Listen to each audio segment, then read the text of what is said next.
নমস্কার বন্ধুরা, আমি রিয়া। আমি চলে এসেছি রিয়া স্টোরি চ্যানেলে আরো একটি নতুন ভিডিও নিয়ে। আজকে সোমবার, সময় এখন দুপুর 12টা মতন। আমি আমার বাহনটাকে নিয়ে বেরিয়ে পড়লাম মিষ্টির দোকানে যাওয়ার জন্য।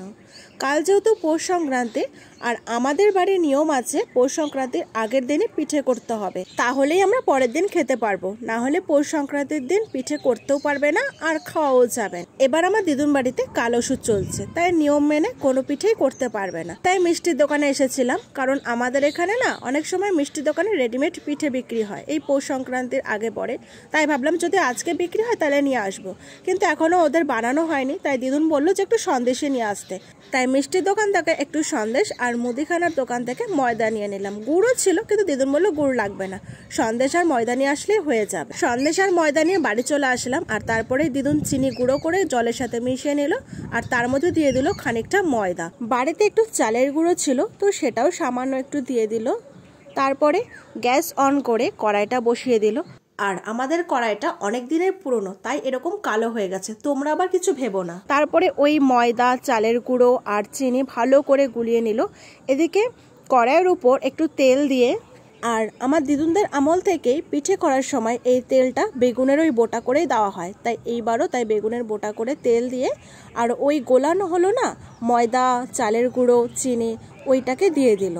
তারপরে ভালো করে আবার বেগুনেরই আরেক ফালি কেটে ওটাকে ভালো করে চারিদিকে ছড়িয়ে দিল।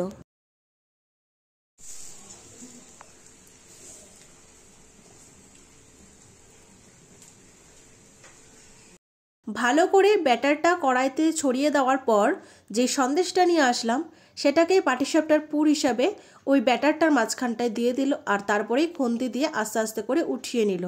দেখো কি সুন্দরভাবে উঠে গেল। এরকম ভাবে আস্তে আস্তে অনেক কটাই দিদুনের পাটিসাপটা করা হয়ে গেছে। আমিও একটা গরম গরম নিয়ে নিলাম। আর পাটিসাপটাগুলো দেখতে যেমনই হোক না কেন, খেতে কিন্তু খুব সুন্দর হয়েছে। যদিও বা আমার সব রকমের পিঠেই খুব ভালো লাগে খেতে।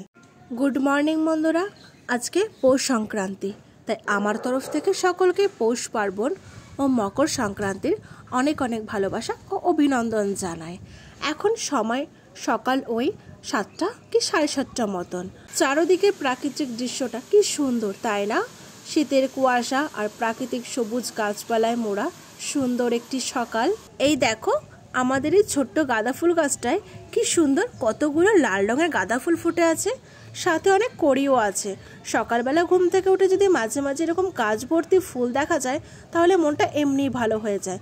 তারপর রোজকারের মতন আমার বাহনটাকে নিয়ে বেরিয়ে পড়লাম পড়াতে আসার সময় অনেকের বাড়ির সামনে বা তুলসী মন্দিরের সামনে পৌষ সংক্রান্তি উপলক্ষে এরকম ছাপ দিতে দেখলাম। আমার মনে হয় প্রতিটা বাঙালিরই এই একই নিয়ম আছে, যদিও বা আমরা এবার এই নিয়মটা পালন করতে পারিনি, কারণ বললামই তো তোমাদের যে আমার দিদুন বাড়িতে অসুখ চলছে। আচ্ছা, এইটাকে অনেকে বলে চালের গুঁড়ো দিয়ে ছাপ দাও, আবার অনেকে বলে পিঠে দেওয়া। তো তোমরা কে কি বলে থাকো একটু অবশ্যই কমেন্ট করে জানিও তো। আমরা যদিও বা বলি চালের গুঁড়ো দিয়ে ছাপ দেওয়া। তো এই তো আমি পড়াতেও চলে এসেছি, আর আসতে না আসতেই স্টুডেন্টের মা আমার হাতে দুটো গরম গরম দুধ পুলি ধরিয়ে দিল। পুলিগুলো খুব সুন্দর হয়েছে। আর তোমাদের তো আগেই বললাম যে আমি সব রকমের পিঠেই খুব ভালোবাসি। শুধু পিঠে বলে না, জানো তো আমি এমনিতেই ঝালের থেকে মিষ্টিটাই বেশি পছন্দ করি, সে পিঠে হোক বা নানান রকমের মিষ্টি হোক।